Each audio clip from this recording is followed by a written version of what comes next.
Okay, I don't know, this thing's working and I hope the reception is decent. Because last time I tried doing this, the internet was bad. Well, let me turn that off because that's probably not going to help. So, I would much rather be doing it this way because I don't have to wait 30,000 years just to upload a video. So, Libra. And I'm also going to be having a Q&A if anyone deems fit. I don't think this thing put the chat box up. If it didn't, I apologize. But probably what you can do is just leave it in the comments and this things up, because I don't understand why this thing is not having the chat bar up. Like YouTube. We're helping and making things more complicated. Lovely. Sure. What is it? Obviously nothing. So,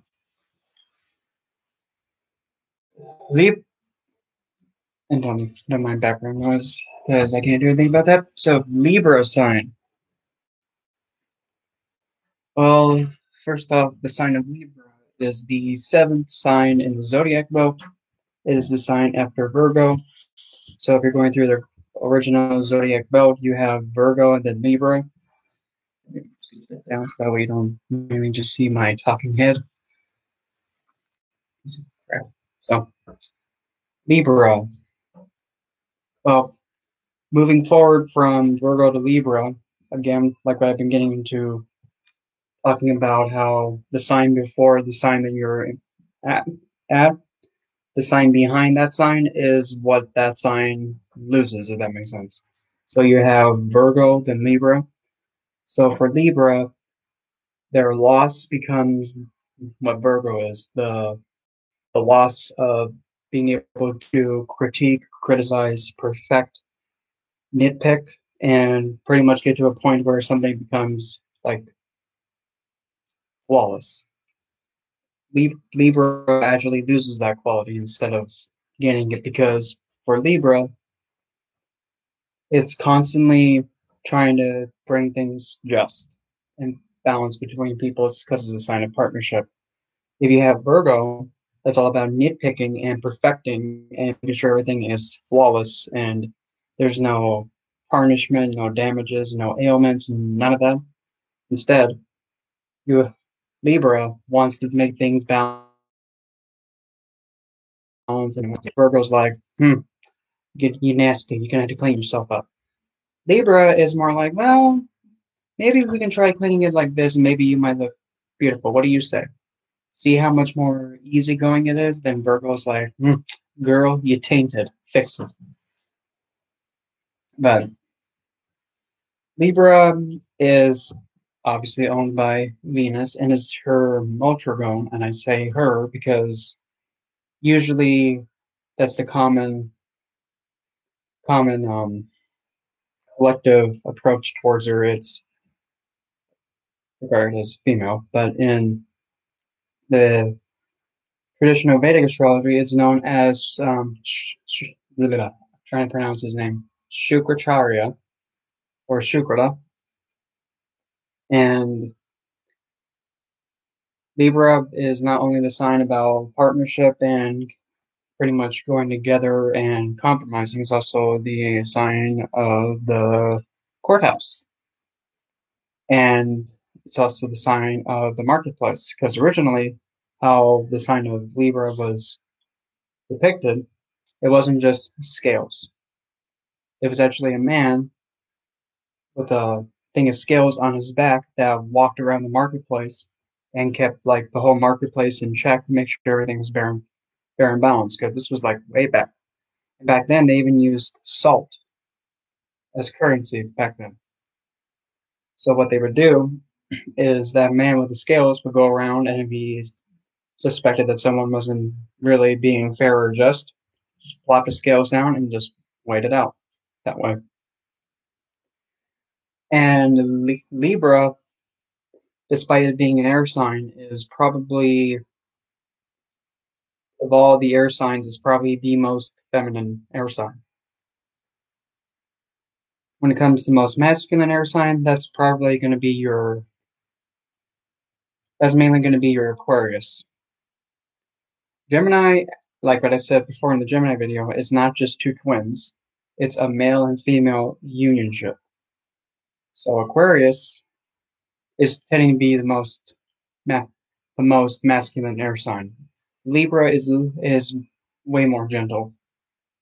Because with Aquarius, you have no idea what's going to happen with Aquarius. Because Aquarius can one minute be very strict and then very loose and lenient and just unpredictable.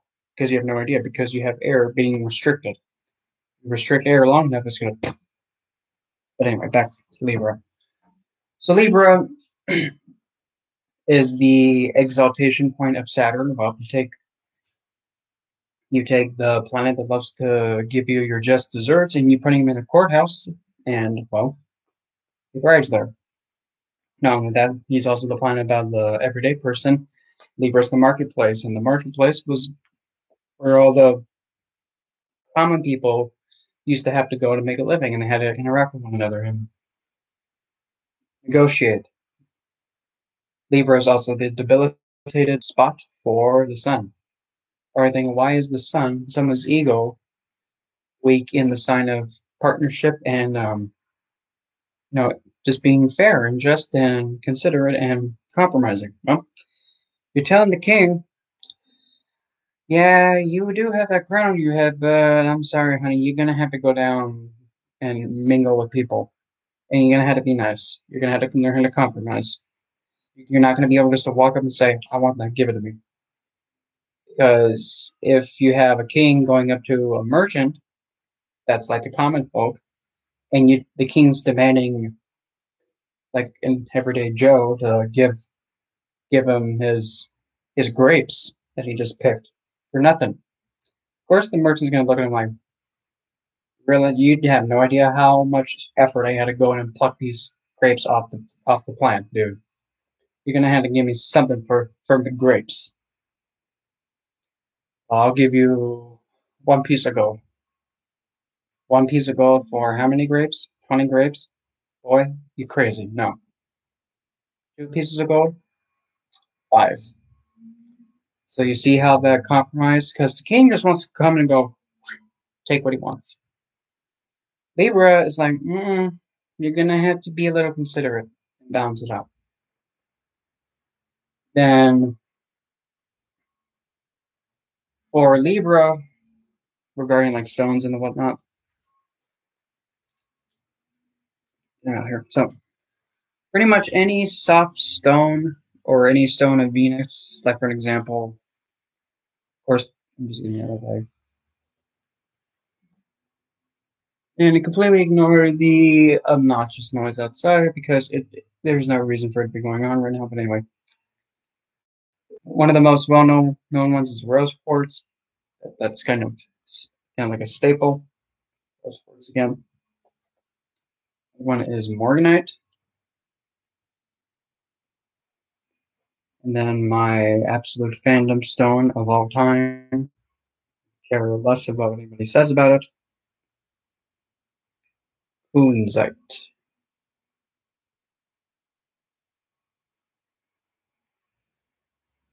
And you can also say stones such as milky quartz can be one, because any stone of Venus is white, pure white, because that's one of Venus's colors. You can also say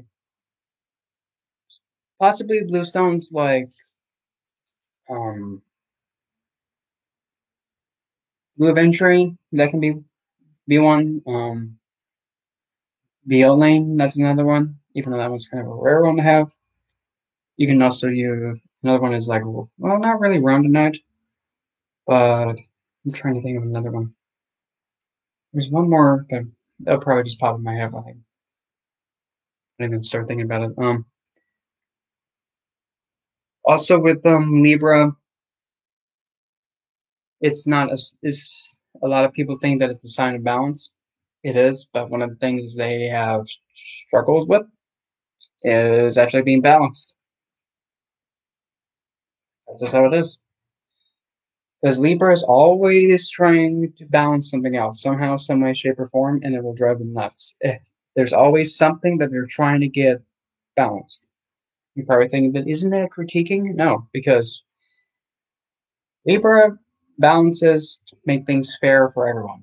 Virgo doesn't give a crap. Virgo's like, it has to be like this, fix it. Libra is like, here, let's try it this way. Oh, you want to go back a little bit? Okay, well, I want to go a little bit further. How about that? Is that good? You see, it's much more different than easygoing to like fix it. It's dirty, fix it. Nope, fix it. There's a bit of a quite a bit difference there. Oh, um, and wherever Libra is in your chart, like if you get your birth chart and wherever the house where Libra is sitting, that's the part, or like that's the house where you're always trying to figure out how to get it balanced and everything be just there. For example, say if you have a Libra, I'll just take a random one. Libra in the eighth house. You're going to be trying to figure out how in the heck you're going to be trying to balance out these random things hitting you upside the head. That pretty much means that you'd be having a Taurus ascendant if you have a Libra in. Oh, wait, no, I got it backwards.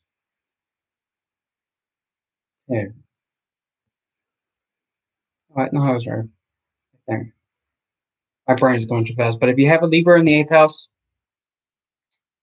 uh-oh. Because at the end of the day, you're trying to balance out random things happening to you, and you're trying to handle sudden events. And sometimes by sudden events, you have to try and balance out the surprise and stuff like that. But also, since Libra is the sign also about relationships, interaction, and just being compromising, Libra is also the sign where potential quality of what you're looking for in a partner too. Because Libra is that sign of partnership and interaction and business contracts and legality bindings. So Libra is in the eighth house, so that means you're also probably going to have a spouse figure that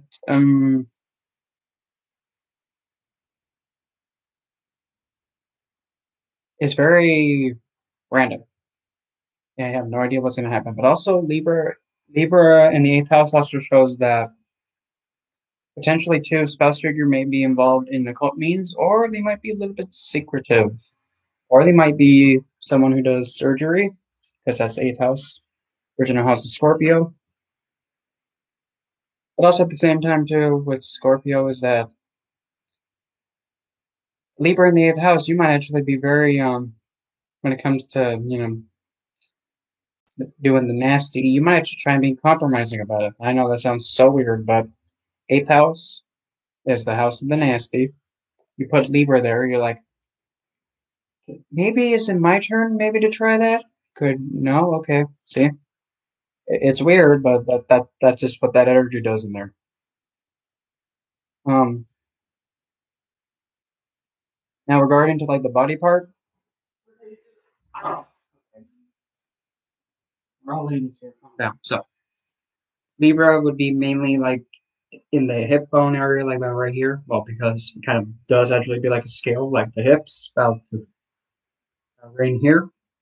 Because actually, it actually does kind of be like you have like the line part here, and then like as it goes down, that's like the scales part. That's kind of like the area right here. It's not the crotch, okay? I know this is YouTube, so calm down. And besides, that's next sign anyway. Scorpio. That's like gonna be a lot of fun. Um,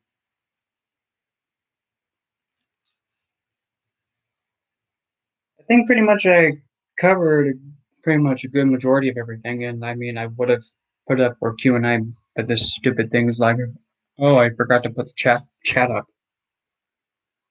But other than that, I think really that's pretty much all about Libra. How about you stop making that noise? And that's pretty much really all I got on Libra. And it's actually